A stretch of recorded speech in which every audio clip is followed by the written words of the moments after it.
Mike Bohn joined today by Stephen Wonderboy Thompson. How are you doing, man? Doing good, man. Out here in Orlando for Karate Combat Season 4. So I'm doing good, man. Yeah, they've kept you busy since you've kind of taken on this role and everything.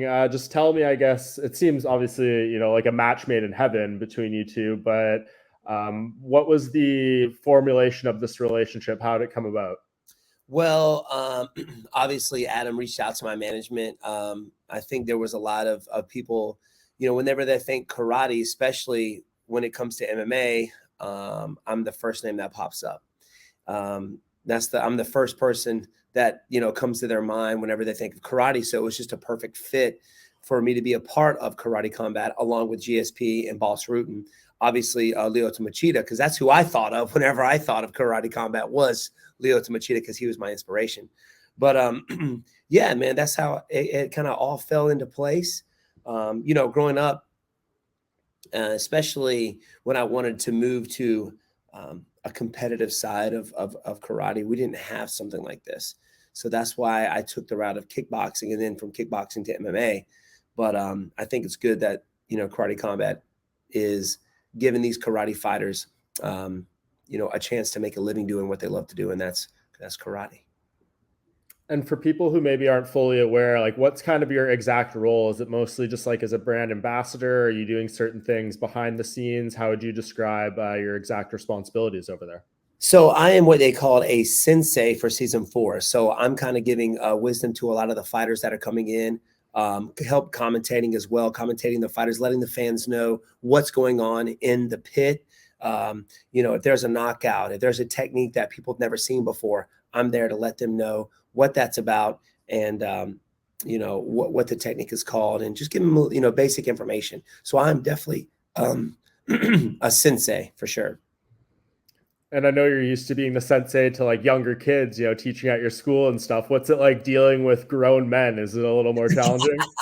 No, it's actually been great. I taught several guys yesterday, 3 of the fighters, a few of my favorite techniques.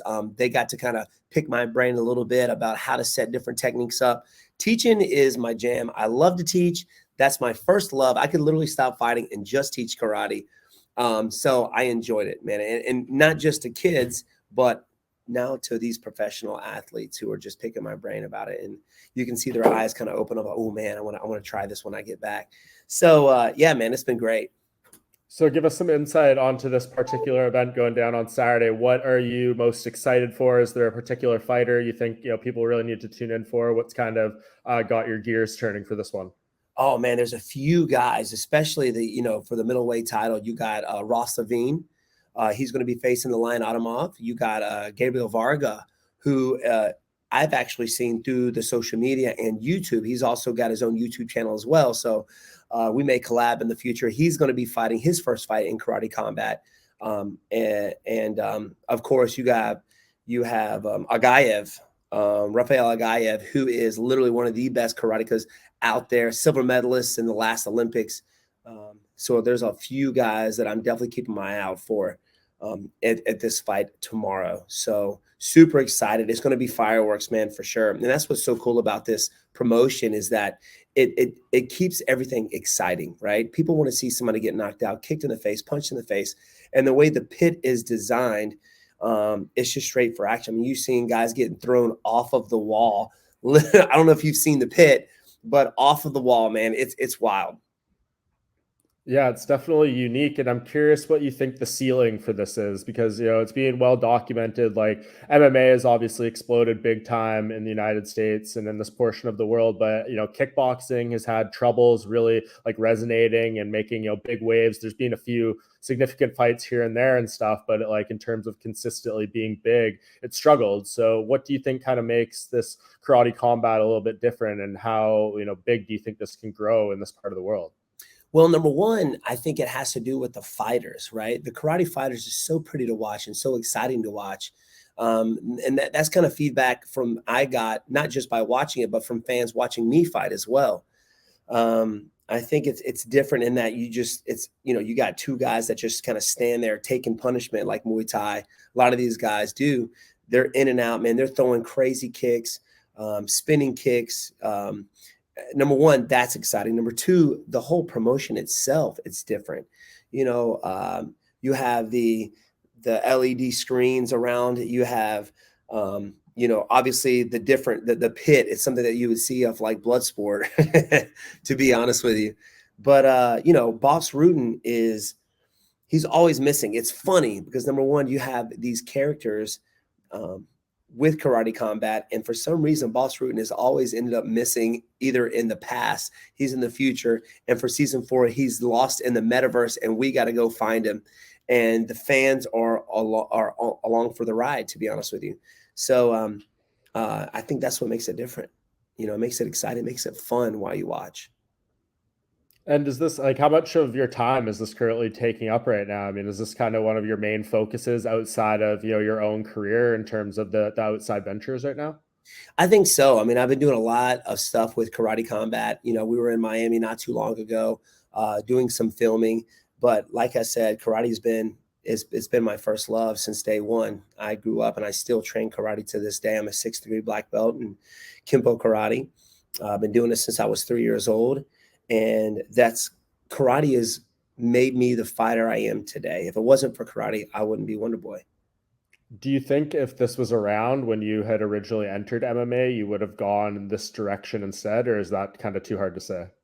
Well, obviously I'm happy where I'm at with the UFC, and I signed a 6-fight deal with them, and I'm very happy with them. But that said, I didn't have this, when I was younger. I didn't have this revenue, this venue to be able to fight my style with. So I think if it was there at the time, I would definitely be in Karate Combat. But like I said, I'm happy where I'm at and love to be an ambassador for Karate Combat and for these guys coming up.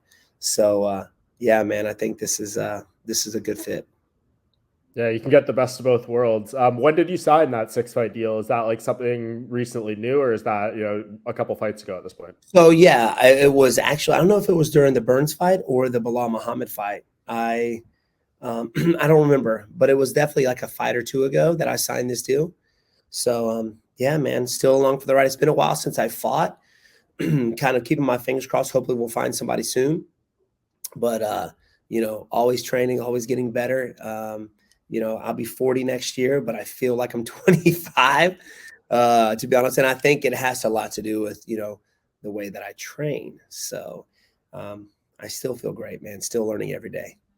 Yeah, I was going to ask kind of what the latest is with your fight schedule, because obviously you kind of look at your resume and you fight seemingly like twice a year or so, and you fought in December, and then usually you get one like around July, but here we are a week from July and you're still not scheduled. So is that been frustrating, or what are they kind of telling you and your management right now? Yeah, I mean, it's trying to find the right fight, to be honest. My last 2 guys have literally just held me down, shot in, held me down. Wasn't the most exciting fights. And, we want to make sure that we get a good, exciting fight for the next one. We don't want really somebody who just shoots in the whole time and that's all they're going to be doing. It doesn't make for an exciting, not for the fighters and not for the fans. So just getting the right fight for my next one. I think that has a lot to do with maybe why it's taking so long. But besides that, I'm happy doing what I'm doing here, teaching karate. Obviously, we have the school run. We're running back home. I'll be in Vegas next week for International Fight Week. So hopefully we'll see you there and the fans. So yeah, man, I'm doing this. Is there anyone that you think makes sense, in particular right now? It's funny. I just did an interview with Robbie Lawler like an hour and a half ago, and I know that's one that's you've talked about, for a very long time since he was champion, basically. Is that one you're kind of maybe looking at this coming up next week in Vegas with him and Brian Barberina? Whether he wins or loses, I think that fight would still make sense with you guys. Yeah, 100%. I'm ranked number 7 right now. So, I mean, anybody ranked above me, below me, I really don't care. I've been trying to get that fight since he was champion. I'll be watching that fight very closely. I think that would be a fun fight for sure.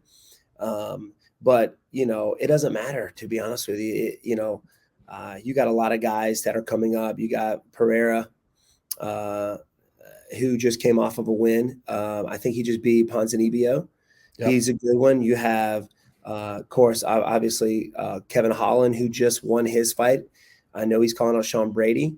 but he's definitely a guy that I'm keeping a close eye on as well, because he's moving up the rankings quick. He was great at 185. He makes the cut to 170 fairly easy. So that's another guy. There's a lot of guys that I'm keeping my eye on because they're coming up the rankings pretty quick. You know what I mean? And they're dangerous guys. So yeah, there's a few guys. And I'm curious, you mentioned the last two fights, what Bilal and Burns were able to do in there. Was it something that you felt maybe they did particularly right in those fights that you did wrong? Because, you kind of compare those to maybe some earlier fights in your career when guys would try to do that to you and you maybe had more success fending them off. So, like, what do you kind of point to when you look at these past two losses? Yeah, man, there's a lot of things that I learned from those last two fights. I've had wrestlers in the past try to do that, but you got a new wave of high level wrestlers, and not just straight wrestlers, but they're so well rounded. So I got to go back to the drawing board and really focus on my not just defending the takedown. And I think I learned that off of my Bilal Muhammad fight. There was a time there where I almost had him in a guillotine. He backed up real quick. So not just defending the takedown, but being dangerous in those situations as well when guys are shooting in. So we're going back to the drawing board and making sure I'm dangerous everywhere. So I think it was a problem on my part, right? Not evolving my skill set in other areas of the game. I was so focused on just defending the takedown, and not being dangerous in those situations that people figure that out real quick, especially these high level wrestlers, these strong wrestlers. They'll just take you down and hold you there. They'll just hold you there. And they have no problem winning fights that way. So even though I think it's a boring way of doing it, but it wins them and keeps them moving up. So yeah, I think it's more on my evolution than it was them doing the right thing. And I think that kind of resonates with your statement that you put out right after the last fight saying, I'm motivated, not broken, after the way they kind of approached it. So that's the mindset I assume you're still keeping to this day. Always, man. Always. You'll never see me down. That's just who I am, man. I keep a good group of people around me, positive team, and we get after it. And I learn more in my losses than I do in my wins. So the losses motivate me for sure. And it kind of lit a fire in me. My last two fights kind of, I don't like to say it, but pissed me off a little bit, so Wow. it gives me the fire to go back to the gym and learn more. What does a pissed off Stephen Thompson look like? Like that. That's funny. You've been very active, on Twitter when like an opportunity comes up to call someone out or something like that. I know you mentioned the Diaz brothers, Dustin Poirier, which I thought was a really interesting one. If he was coming up to 170, was there any movement or discussions on any of those, or was it basically you would tweet them and that'd be it? Zero. I mean, I think I got a respect from Dustin Poirier. That was about it. Nate Diaz is saying he's calling everybody out, but he's ignoring everybody calling him out. So I don't know what his deal is. I think he just wants one of those money fights again, make that his last fight. But I'll be willing to fight any one of those guys for sure. Give me a name. I think I deserve it. Dustin Poirier, if he wants to come into 170, it doesn't matter. Yeah, I was a little active on Twitter, trying to get something going, but nothing. I mean, how much longer are you willing to hold out? I mean, obviously it's soon. I mean, not that you're necessarily holding out, but like until your frustration really starts to boil over and getting a fight scheduled. I think there are guys that are wanting to work their way up. It's just the fact that we just gotta, the UFC's got to find the right guy, right? The right opponent for this next one. I know Sean Brady has called me out, but Sean Brady, I know exactly what he's going to do. I don't think it's going to be fun for the fans either, because he's just going to shoot, which, it's understandable when you're in a situation like mine. So, there are other guys out there. We just got to make it happen. Yeah, and when you kind of look at the rankings right now, not a ton of fights booked in terms of the guys ahead of you, but one that is Kamaru Usman versus Leon Edwards for the title. I'm just curious your breakdown and analysis of that fight. Man, I really do feel that Leon Edwards has a chance to beat him. I mean, he's very good. He's improved everywhere. But then again, so has Usman. I mean, you saw him being just a straight wrestler at times, and now he's putting some of the best strikers to sleep, such as George Masvidal. He knocked out Gilbert Burns with a jab. Like, the dude's improving as well. I think it's going to be a very good scrap. And I think it's going to be his toughest fight yet.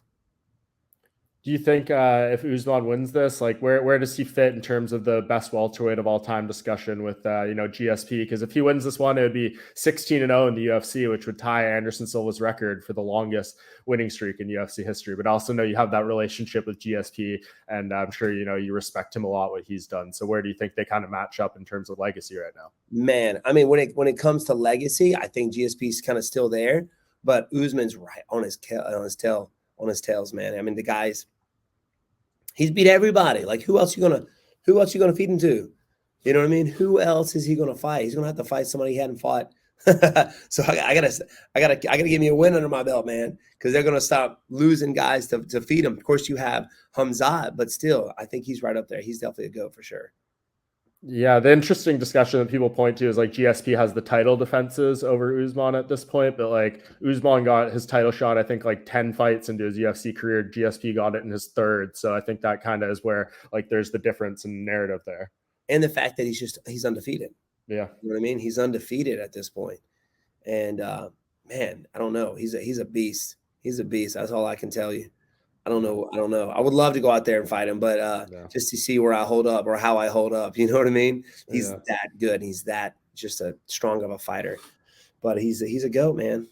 Yeah. Well, hopefully they can get you something scheduled soon, man. I guess just before I let you go, any final words on this Karate Combat event, like where people, can watch, why they should watch, all that type of stuff? Yeah, so check it out. It's going to be at 7 p.m. Eastern in Orlando. You can go to karate.com to check it out for free. So make sure you guys tune in and check it out, man. It's going to be some scraps, some knockouts. It's going to be a lot of fun. So hopefully we'll see you guys there.